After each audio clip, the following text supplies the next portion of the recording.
اعوذ باللہ من الشیطان الرجیم بسم اللہ الرحمن الرحیم دزارہ چینل کے معزز ناظرین، السلام علیکم ورحمۃ اللہ وبرکاتہ۔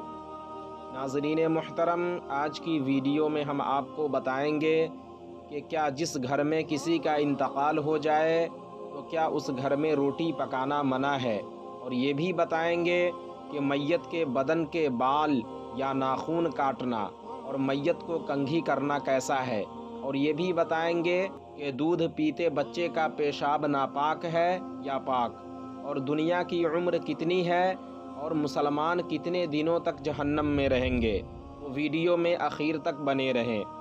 اعلیٰ حضرت رحمۃ اللہ تعالی علیہ سے پوچھا گیا کہ کیا میت کے یہاں روٹی پکانا منع ہے؟ آپ نے فرمایا کہ میت کی پریشانی کی وجہ سے وہ لوگ نہیں پکاتے، لیکن روٹی پکانا شرعاً منع نہیں ہے۔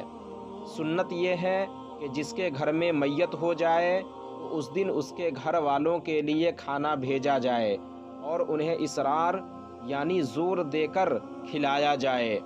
در مختار میں ہے کہ میت کے بدن کے بال کاٹنا یا ناخن کاٹنا مکروہ تحریمی ہے، اور کنگھا کرنا بھی منع ہے، یعنی مرنے کے بعد اس کے لیے زینت کا کام کرنا جائز نہیں۔ دودھ پیتے بچے کا پیشاب ناپاک ہے، چاہے وہ ایک دن کا ہی کیوں نہ ہو۔ یہ جو عوام میں مشہور ہے کہ دودھ پیتے بچے کا پیشاب پاک ہے، یہ غلط ہے۔ دنیا کی عمر 7000 سال ہے، اور جہنم میں جانے والا کوئی بھی مسلمان اس مدت یعنی 7000 سال سے زیادہ نہیں رہے گا۔